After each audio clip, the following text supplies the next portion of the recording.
ڕێز و سڵاو بۆیەوە بینەرانی خۆشەویستی تەلەڤیزیۆنی کۆمەڵە. بە یارمەتی هاوڕێیانی هاوکار ماتوینەتەوە خزمەتان بۆ پێشکەشکردنی گەشتی هەواڵەکانی ئەمڕۆی هەینی.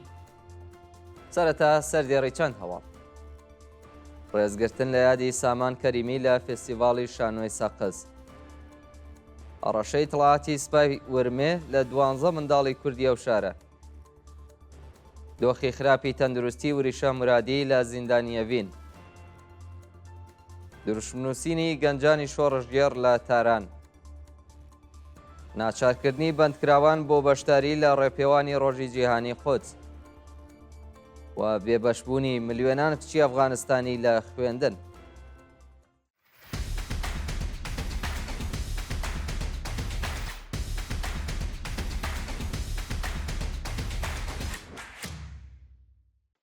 بەڕێوەچوونی مەراسمی نەورۆز لە ناوچەی زاوڵەی داڵاهۆ ڕۆژەی پێنجشەممە حەوتی خاکەلێوەی 1404 هەتاوی هەزاران ژن و پیاوی ئازادیخوازی یارسان مەراسمی نەورۆزیان لە ناوچەی زاوڵەی داڵاهۆ بەڕێوە برد.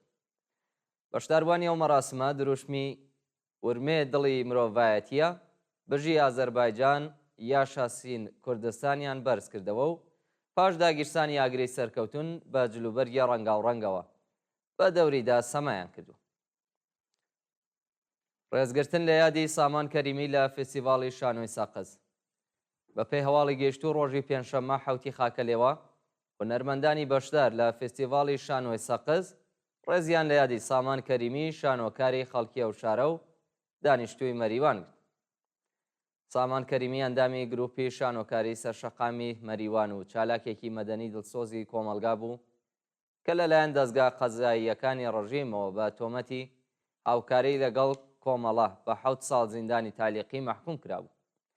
سامان بۆ ماوەی 3 مانگ تووشی نەخۆشیەکی سەخت بوو و بەداخەوە ڕۆژەی 13 ڕەشەمەی ساڵی 1403 هەتاوی لە نەخۆشخانەی تەوحیدی سنا گیانی بەخت کرد و مەراسمی ناشتنی تەرمەکەی بە بەشداری بەرینی خەڵکی ئەو شارە بەڕێوەچوو. بانکرانی کوڕش فەتحی بۆ ئیدارەی ئەماکنی بۆکان. ڕۆژی پێنجشەممە حەوتی خاکەلێوە کوڕش فەتحی هونەرمەندی خەڵکی بۆکان لەلایەن ئیدارەی ئەماکنی ئەو شارەوە بانکێشت و لێپرسینەوەی لێکرا. بە پێی زانیاریەکان کوڕش فەتحی بە بیانووی بەشداریکردن لە مەراسمی نەورۆزی گوندی کانی ڕەش بۆ ئیدارەی ئەماکنی بۆکان بانکێشت و لێپرسینەوەی لێکراوە. شانی باسە کە پێشتریش ئیتڵاعاتی سپای پاسداران هەڕەشەی لە هونەرمەندە کردبوو کە ئەگەر درێژە بە چالاکیەکانی بدات پەروەندە سازی بۆ دەکەن. یان نەدەستانی دوو کرێکاری خەڵکی بۆکان لە سەقز. بەیانی ڕۆژی پێنجشەممە حەوتی خاکەلێوە دوو کرێکاری خەڵکی بۆکان لە کاتی پشودان لە خانەباخێکی شاری سەقز بەهۆی گازگرتووی یانیان لەدەستداوە. بە وتەی سەرچاوەکانی هەواڵ دوو کرێکاری کەندنی بیری ئاو بە ناوەکانی تەوفیق ماوت و ڕەحمەت خەفدە لە کاتی پشودان لە خانەباخێکی دەوروبەری شاری سەقز بەهۆی گازگرتووی گیانیان لەدەستداوە. ئەڕەشەی ئیتڵاعاتی سپای ورمێ لە 12 منداڵی کوردی ئەو شارە. ڕۆژی پێنجشەممە 12 منداڵی تەمەنژێر 18 ساڵی خەڵکی ناوچەی دیزجی ورمێ لەلایەن ئیتڵاعاتی سپای پاسدارانەوە بانکێشت و هەڕەشەی توندیان لێکراوە. بە پێی راپۆرتی ڕێکخراوەکانی مافی مرۆڤ 12 منداڵ بە ناوەکانی مەتین جەعفەری، پژمان جەعفەری، سینا خەلیانی، یوسف قەلەندەری، یوسف عەلی ڕەزایی، میلاد عەبدیزادە، مەتین عەبدیزادە، ژێهاد عەلی ڕەزایی، فەیسەڵ عەلی ڕەزایی، مانی تەوارە، فەرزین خوبی و ئاکام قوربانتاج بە تۆمەتی بەشداری لە ڕێوڕەسمەکانی نەورۆز بۆ ئیتڵاعاتی سپای ورمێ بانکێشت و ئەڕەشەی توندیان لێکراوە. دۆخی خراپی تەندروستی وریشە مرادی لە زیندانیەڤین. پەیجی تایبەتی وریشە مرادی بەندکراوی سیاسی مەحکوم بە ئیعدام لە زیندانیەڤین ڕۆژی پێنجشەممە حەوتی خاکەلێوە هەواڵی خراپی دۆخی تەندروستی و بەندکراوەی بڵاو کردەوە. ماوەی زیاتر لە 3 مانگە کە پزیشکانی نێوخۆ و دەرەوەی زیندانیەڤین بڕیاری نەشتەرگەری و چاودێری دەرمانیان بۆ وریشە مرادی دەرکردووە، بەڵام بەرپرسانی زیندان و وەزارەتی تڵاتی ڕژیم ناوبراویان لە دەستڕاگەشتن بە دەرمان بێبەش کردووە. وریشە مرادی لە سەردەمی شەڕی داعشدا بە سەختی بریندار و دەستەی پڕ بووە لە پارچەی تەقەمەنی. ئەو بەندکراوە سیاسیە نەخۆشی دیسکی سەختی کەمەر و گەردنی هەیە و نابێت لە زینداندا بمێنێتەوە، بەڵام بەرپرسانی زیندان و وریشیان لە دەستڕاگەیشتن بە دەرمان بێبەش کردووە و ئێستا گیانی لە مەترسی جددیدا. گواستنەوەی هیوا بەهین لە زیندانی بۆکانەوە بۆ زیندانی ورمێ. هیوا بەهین بەندکراوی سیاسی خەڵکی بۆکان کە ماوەی 6 مانگ بەندکرانی لە زیندانی ئەو شارە تێپەڕ دەکات بە فەرمانی دارەی تڵاعات بۆ بەندی ئەمنیەتی زیندانی ورمێ ڕاگوێزراوە. دە ڕۆژ لەمەوبەر هیوا بەهین بە مەبەستی لێپرسینەوەی زۆرتر لە زیندانی بۆکانەوە بۆ بەندی ئەمنیەتی زیندانی ورمێ ڕاگوێزراوە و بنەماڵەکەی نیگەرانی دۆخی تەندروستی ناوبراون. ئەو بەندکراوە سیاسیە لە ڕێکەوتی چواری سەرماوەزی ساڵی 1403 هەتاوی پاش بانکران بۆ ئیدارەی تڵاعاتی بۆکان دەست بەسەر و پاش لێپرسینەوە بۆ زیندانی ئەو شارە گوازرایەوە. جەلەسەی دادگایکردنی و بەندکراوە لە مانگی بەفرامباری 1403 لە لقی دووی دادگای ئینقلابی بۆکان بەڕێوەچووە ناوبراو بە تۆمەتی تەبلیغ دژی نظام بە 6 مانگ زیندانی تعزیری مەحکوم کرا. کۆچی دوایی دایە احترام شەکووری لە شاری تاران. بە پێی هەواڵی گەیشتوو ڕۆژی پێنجشەممە حوتی خاکەلێوەی 1404 هەتاوی دایە احترام شەکووری دایکی دوو گیانبەخت کردووی کۆمەڵە و هەروەها دایکی ناهید خوداجوو و بەندکراوی سیاسی لە تەمەنی 87 ساڵیدا کۆچی دوایی کرد. دایە احترام ژنێکی خەباتکار و تێکۆشەر بوو کە بە بیانووی بەشداری لە مەراسمەکانی ڕۆژی جیهانی کرێکار زیندانی کرابوو. ئەو دایکە دڵسۆزە لە ماوەی 1 ساڵی ڕابردوودا بەهۆی نەخۆشی نەیتوانی سەردانی کچەکەی لە زیندان بکات. هاوژینی دایە احترام بە ناوی محەممەد ڕەشید خوداجوو لە دەیەی 60 هەتاوی لەلایەن کۆماری جەنایەتکاری ئیسلامیەوە ئیعدام و بەنهێنی ئەسپاردەی خاکرا. دوو کوڕی دایە احترام بە ناوەکانی نادر و ناسح خوداجوو گیانیان لە پێناو ئازادی و بەرابەریدا بەخت کردووە. شایانی ئاماژەیە کە تەرمی دایە احترام ڕۆژی هەینی هەشتی خاکەلێوە لە نێو کەش و هەوایەکی ئەمنیەتی قورسدا بە بەشداری هەزاران کەس لە جەماوەری ئازادی خواست و ئەمەکناس و تێکۆشەرانی کۆمەڵایەتی و سیاسی لە گۆڕستانی بەهەشت محەممەدی لە شاری سنا ئەسپەردەی خاک کرا. لەلایەن کۆمەڵە و حیزبی کۆمۆنیستی ئێرانەوە سەرخۆشی خۆمان ئاراستەی بنەماڵە و کەسوکاری دایە احترام دەکەین و خۆمان بە شەریکی خەمیان دەزانین.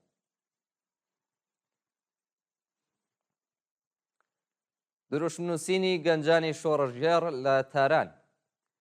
بە پێ وێنانەی بەدەستمان گەیشتووە کۆمەڵێک لە گەنجانی شۆڕژێڕی شاری تاران دیوارەکانی ئەو شارەیان کردووە بە تریبۆنی دژایەتی لەگەڵ کۆماری ئیسلامی و خامنەیی بە هۆکاری سەرەکی کێشەکانی کۆمەلگا دەزان. بە حاڵێکدا خامنەی ڕێبەری کۆماری ئیسلامی وڵاتانی ئەمریکا و ئیسرائیل بە هۆکاری کێشەکانی کۆمەلگا دەزانێت و داوا لە خەڵک دەکات بۆ ڕۆژی قودس بەشداری لە خۆپێشاندانە حکومیەکاندا بکەن. خەڵکی ئازادی خوازی ئێران ئەو دیکتاتۆرە خوێنمژە بە هۆکاری سەرەکی فەلاکەتی خەڵک و قەیرانەکانی ئێران دەزانن. گەنجانی شۆڕژێڕی تاران شەوی پێنجشەمە دیوارەکانی ئەو شارەیان بە دروشمی دژە حکوومەت نەخشاند و خوازیاری یەکڕێزی کۆمەلگا بەرامبەر بەو ڕژیمە سەرکوتگەرە بوون. ناچارکردنی بەندکراوان بۆ بەشداری لە ڕێپێوانی ڕۆژی جیهانی قودس. بە پێ راپۆرتی کانونی مافی مرۆڤی ئێران دەستگای قەزای ڕژیم ئەو بەندکراوانەی کە لە مەرەخەسی دەرمانی یان کاری لە مەرەخەسی دەرمانی یا کاریدان خستۆتە ژێر گوشار بۆەوەی لە ڕێپێوانی ڕۆژی جیهانی قودس بەشداری بکەن. بە پێی زانیاریەکان بە بەندکراوانیان وتووەکە لە ڕۆژی جیهانی قودس خۆیان بە نزیکترین کەڵانتەری بناسێنن تاکو هاوڕێ لەگەڵ پێرسۆنەلی ئینتزامی بەشداری ڕێپێوانی ڕۆژی قودس بن. بە وتەی چالاکانی مەدەنی هەندێک لە بەندکراوان بۆ دابینکردنی بژێوی ژیانی بنەماڵەکانیان مەرەخەسی کاریان وەرگرتووە، بەڵام لەلایەن ناوەندامنی و قەزایەکانی ڕژیمەوە هەڕەشیان لێکراوە کە ئەگەر بەشداری لە ڕێپێوانی ڕۆژی قودس نەکەن دەست بەسەر و دووبارە بۆ زیندان دەگوازرێنەوە. دەست بەسەرکردنی 4 شارەومەندی بەلوچ لە چابەهار و ئاشار. لە ڕۆژانی ڕابردوودا چوار شارۆمەندی بەلوچ بە ناوەکانی مەنسوور کەریمزایی، محەممەد ئاسکانی تەمەەن 20 ساڵ، مەیسەم کەریمزایی تەمەەن 21 ساڵ و مسلیم و بێهروز کەریمزایی لەلایەن هێزەکانی حکوومەتەوە دەست بەسەر کراون. بە پێی راپۆرتی حاڵوەژە و چوار شارۆمەندە بەلوچە بە تۆمەتی ئەندامەتی لە گروپە دژبەرەکانی کۆماری ئیسلامی دەست بەسەر و بۆ شوێنێکی نادیار ڕاگوێزراون. بە پێی وتەی سەرچاوەکانی هەواڵ یەکێک لە بەندکراوان پاش چەند ساعت لێپرسینەوە بە دانانی وەسیقا ئازاد کرا. دەستگرتن بەسەر 11 کەشتی نەوت هەڵگری کۆماری ئیسلامی لە کەناراوەکانی مالەزی. دەستگای هەواڵنەری بلۆمبێرگ ڕۆژی پێنجشەممە حوتی خاکە لێوە ڕایگەیاند کە دەوڵەتی مالەزی بەهۆی گەمارۆکانی ئەمریکا دەستی بەسەر 11 کەشتی نەوت هەڵگری کۆماری ئیسلامی داگرتووە. ئەو نەوت هەڵگرانە لەلایەن ئەمریکا وەخراونەتە نێولیستی تەحریم و ماوەی 1 مانگە لەلایەن دەوڵەتی مالێزیاوە لە کەناراوەکانی ئەو وڵاتە زەوت کراون. بە پێی راپۆرتی بۆلۆمبێرگ ئەو 11 کەشتیە هەڵگری 17 ملیۆن بەرمیل نەوت و ئەمریکا لەو ڕێگەوە زەنجیرەی دابینکردنی نەوتی ڕژیمی پشڕاندووە. خۆپێشاندانی بەردەوامی خەڵکی غەزە دژ بە گروپی حەماس. شەوی پێنجشەممە حوتی خاکە لێوە هەزاران شارۆمەندی فەلەستینی لە چەند ناوچەی کەرتی غەزە بۆ چەندەهەمین ڕۆژی بەردەوام دژ بە گروپی تەرۆریستی حەماس خۆپێشاندانیان کرد. بە پێی راپۆرتی ئەلعەرەبیە خۆپێشاندەرانی فەلەستینی کە بەدەست شەڕ و ئاوارەبوونەوە وەزاڵا هاتوون گروپی حەماس بە هۆکاری شەڕ و ماڵوێرانی خۆیان دەزان و دروشمی حەماس بڕۆ دەرەوەیان بەرز کردوێتەوە. لە دوو ڕۆژی ڕابردوودا چەکدارانی حەماس بە باتۆم و چەک هەوڵی تێکدانی خۆپێشاندانەکانیان داوە، بەڵام ناڕازیان لەگەڵ چەکدارانی حەماس بە شەڕاتون و گروپی فەتح داوای لە چەکدارانی حەماس کردووە چەکەکانیان دابنێن تاکو خەڵک خۆیان بڕیار لەسەر چارە نووسیان بدەن. جێگای ئاماژەیە کە ڕێکخراوەکانی مافی مرۆڤ ڕۆژی ڕابردوو ڕایانگەیان لە ماوەی 17 مانگ شەڕی نێوان ئیسرائیل و حەماسدا زیاتر لە 23,000 منداڵ گیانیان لەدەستاوە. بە دوایین هەواڵمان سەبارەتە بە بێبەشبوونی ملیۆنان کچی ئەفغانستانی لە خوێندن. ئاوکات لەگەڵ دەستپێکی ساڵی نوێی خوێندن لە ئەفغانستان حکوومەتی کۆنەپەرستی تالیبان ملیۆنان کچی لە خوێندن بێبەش کردووە.